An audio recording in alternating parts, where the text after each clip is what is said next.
bom dia, estamos aqui para mais uma aula de língua portuguesa e hoje nós vamos estar dando continuidade aos nossos assuntos do segundo bimestre. Vamos lá? Então, aqui nós temos a nossa leitura número 2 do capítulo. Início de conversa. Há diversos poetas brasileiros que escreveram poemas belos e com muita sensibilidade. Dentre eles, merece destaque Manuel de Barros.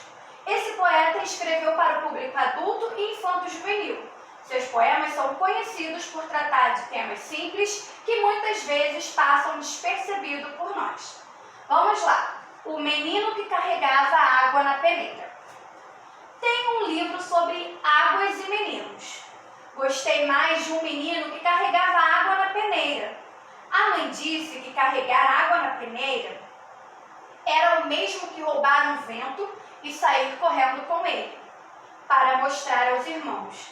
A mãe disse que era o mesmo que catar espinhos na água, o mesmo que criar peixes no bolso. O menino era ligado em despropósitos. Quis montar os alicerces de uma casa sobre orvalhos. A mãe reparou que o menino gostava mais do vazio do que do cheio. Falava que os vazios são maiores e até infinitos. Com o tempo, aquele menino que era cismado e esquisito, porque gostava de carregar água na peneira, com o tempo descobriu que ir escrever seria o melhor que carregar água na peneira. No escrever, o menino viu que era capaz de ser noviça, monge ou mendigo ao mesmo tempo. O menino aprendeu a usar as palavras. Viu que podia fazer peraltagens com as palavras e começou a fazer peraltagens. Foi capaz de interromper o voo de um pássaro botando ponto final na frase. Foi capaz de modificar a tarde botando uma chuva nela. O menino fazia prodígios, até fez uma pedra da flor. A mãe reparava o menino com ternura. A mãe falou: "Meu filho, você vai ser poeta. Você vai carregar água na peneira a vida toda. Você vai encher os vazios com as suas peraltagens. E algumas pessoas vão te amar por seus despropósitos." Então, esse aí foi o nosso poema. Vamos lá para a página de atividade. Aqui, vamos lá na interpretação escrita. Aqui a mãe compara o fato de um menino carregar água na peneira. Sublinha a resposta no poema. Vamos voltar lá para o poema para sublinhar as respostas? Então, ela dizia que era o mesmo que roubar um vento e sair correndo com ele para mostrar aos irmãos. Ela também disse que era o mesmo que catar espinhos na água e o mesmo que criar peixes no bolso. Vamos voltar para nossas páginas de atividade? Vamos lá. O que todos esses elementos comparados têm em comum? Todos esses elementos são o quê? São impossíveis, de se realizar. Todos são impossíveis de realizar. Foi? Agora, número 2. Como o menino é descrito nesse poema? Vamos lá, como que ele é descrito? Ele era ligado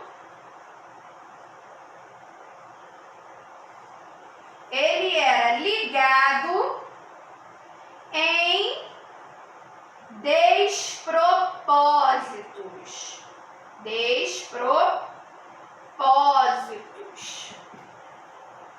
Cismado e esquisito, não é verdade? Então, é assim que ele era descrito no texto. Agora, o número 3. Releia 2 versos do poema para responder a questão abaixo. A mãe reparou que o menino gostava mais do vazio do que do cheio. De acordo com os sentidos que apresentam as palavras em destaques, vazio e cheio, nesses versos elas são chamadas de sinônimas ou antônimas. Vamos lá. Sinônimo é quando a palavra apresenta o quê? O mesmo sentido, o mesmo significado. E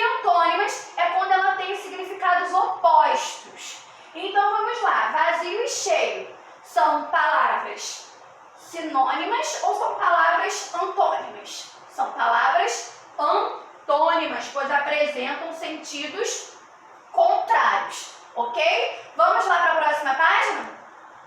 Continuando na letra B. Como o menino explica sua preferência pelo vazio? Ele dizia que o vazio era o quê? Era mais... são maiores, né? Infinito. Eles eram maiores e até infinitos. Então, vamos escrever. O menino falava... Ele falava o quê? Que os vazios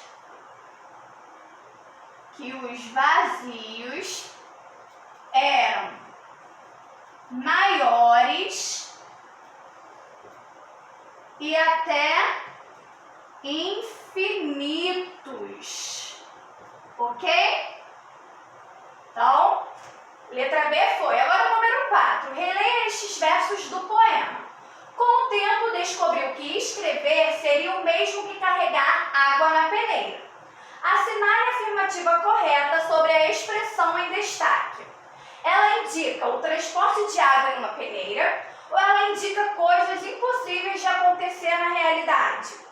Ela indica coisas impossíveis de acontecer na realidade. Quando empregamos palavras e expressões com um significado primitivo, exato, utilizamos a linguagem literal.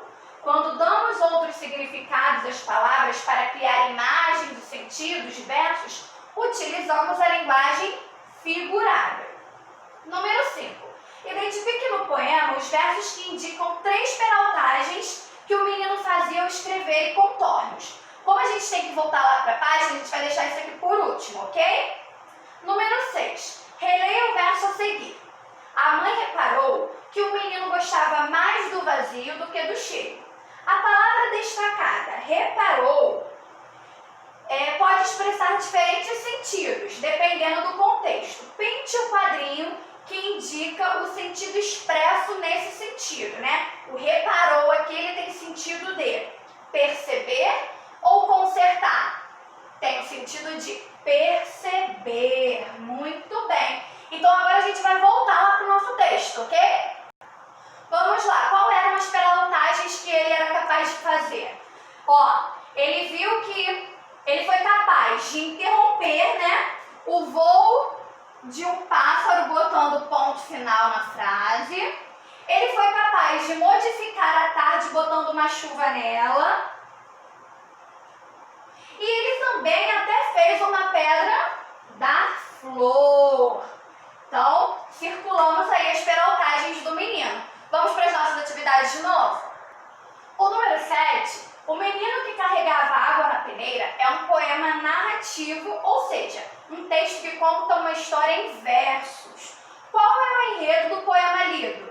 É a história o quê? De um menino esquisito que começou a escrever e ele descobriu que através da escrita ele poderia tornar as coisas impossíveis possíveis, não é verdade? Então a gente vai escrever isso agora. É a história de um menino esquisito que começou a escrever,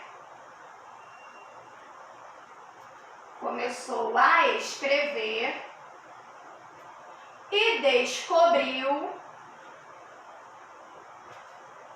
que podia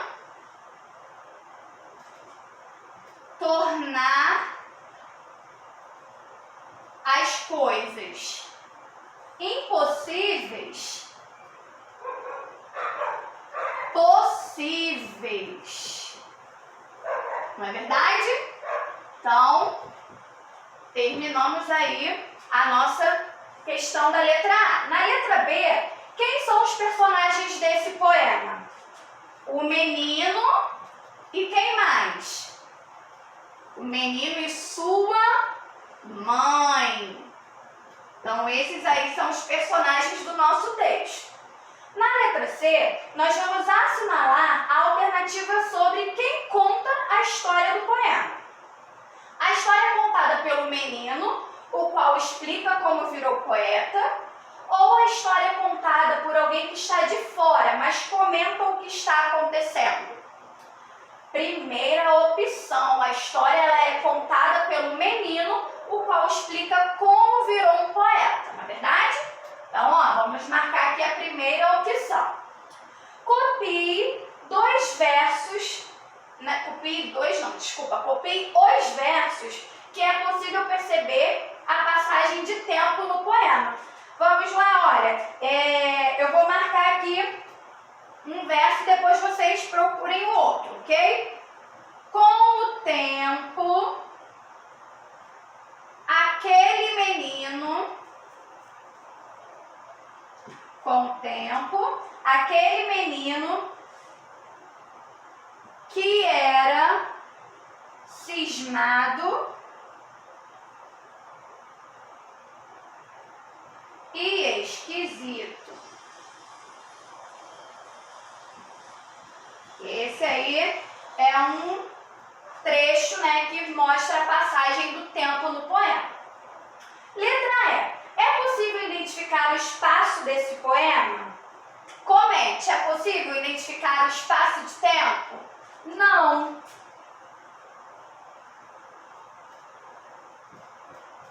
O espaço, ele não é definido no poema. Não é definido no poema. Ok? Agora aqui vocês vão fazer uma pesquisa, porém não precisa ser feito no livro. Aqui no finalzinho, na parte amarela, tem uma definição de poema narrativo, que é um texto que narra uma história em versos com personagens, narrador, tempo e espaço. Geralmente, ele é mais extenso que os outros poemas e também pode apresentar rimas. Vamos lá para a nossa próxima página? Vamos lá, na página 49 nós temos aqui um poema para vocês também fazerem a leitura. Então vamos lá. Morava muito longe da praia e Júnior queria conhecer o mar. O pai disse-lhe que não poderiam ir. O menino pediu que pintasse uma parede do quarto de azul. Foi feito. Então, todas as tardes, Júnior sentava-se diante dela para imaginar. Então, aqui está contando um trecho de um poema e está fazendo algumas perguntas orais, reflexivas sobre esse poema. Vamos lá para a nossa próxima página? Estudo da língua, formação de palavras. Leia as palavras a seguir. Bananeira, mangueira, goiabada. As palavras acima, elas foram formadas com base nas palavras apresentadas a seguir. Pinte as palavras abaixo, utilizando as cores correspondentes. Vamos lá. Bananeira está pintado de azul, mangueira amarela e goiabada de vermelho.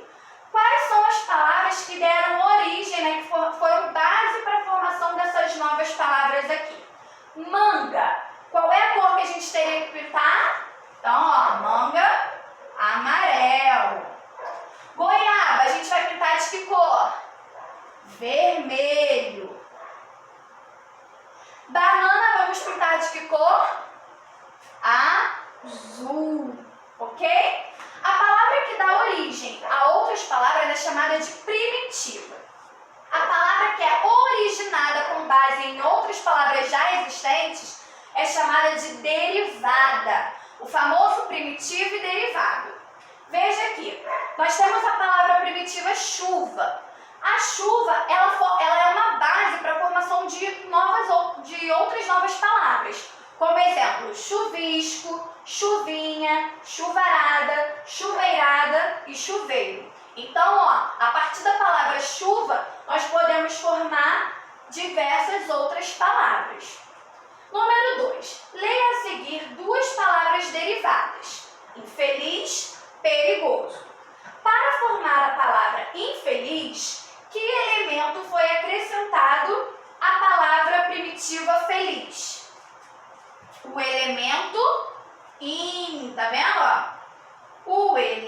elemento in, ok? O elemento acrescentado à palavra infeliz expressa uma ideia de repetição ou uma ideia de negação? Uma ideia de negação. Vamos para a próxima página? Vamos lá. Agora na letra C, para formar a palavra perigoso, que elemento foi acrescentado à palavra perigo? O elemento oso. O elemento oso. A derivação ela pode ocorrer pelo emprego de elementos tanto no início quanto no final da palavra. Quando o elemento é incluso no início da palavra, ele é chamado de prefixo. E quando ele é incluído no final da palavra, ele é chamado de sufixo. Olha aqui o exemplo. O in é o prefixo da palavra feliz. E o oso é o sufixo da palavra perigoso. Agora no número 1, nós vamos assinalar com P as palavras primitivas e com D as palavras derivadas. Ou seja, primitiva aquelas palavras que dão origem, né, que são base para outras. E derivadas são aquelas palavras que foram formadas a partir de outras palavras. Fruta, primitivo ou derivado? Primitivo, então coloquem o P. Floricultura. Floricultura parece que vem de flor, né? Então é derivado. Fruteira é derivado de fruta, então D. Folha. Folha é primitivo. Flor. Flor é primitivo. E folhagem é derivado de folha. Então, ó, PD, DP, PD, ok? Número 2. Contorne, ou seja, circule os prefixos das palavras abaixo, essas aqui roxinhas, e depois vocês vão ligar o sentido ao que esse prefixo aí expressa, quer dizer, tá ok? Então vamos lá, refazer, qual é o prefixo? Re. Desfazer, des. Então circula aí o des. Inválido, qual é o prefixo? In. Antipatia, qual é o prefixo? An. Ok? Agora nós vamos ligar ao que essas palavras que foram acrescentadas aqui, nesses complementos, os prefixos, eles querem expressar. Vamos lá, refazer. Refazer é um sentido de repetição. Desfazer. Desfazer é um sentido de ação contrária. Inválido. Inválido expressa um sentido de negação. E antipatia, um sentido de oposição. Agora, número 3. Empregue o sufixo nas palavras abaixo para formar derivações, para formar, né, palavras derivadas que indicam profissões. Ou seja, nós vamos colocar um sufixo, um complemento no final dessas palavras que façam elas indicar profissões. Então, vamos lá. Manobra. Que profissão a gente precisa formar aí? Manobrista. Então, nós vamos colocar o quê? Brista, né? No final, ó. Manobrista. Ao colocar um complemento de sufixo, a gente formou uma nova palavra. Dente. Vamos colocar o quê? Ista. Vai ficar dentista. Dentista. Feira, vai ficar o quê? Feirista? Não. Vamos colocar o prefixo ante. Feirante. Ok? Feirante.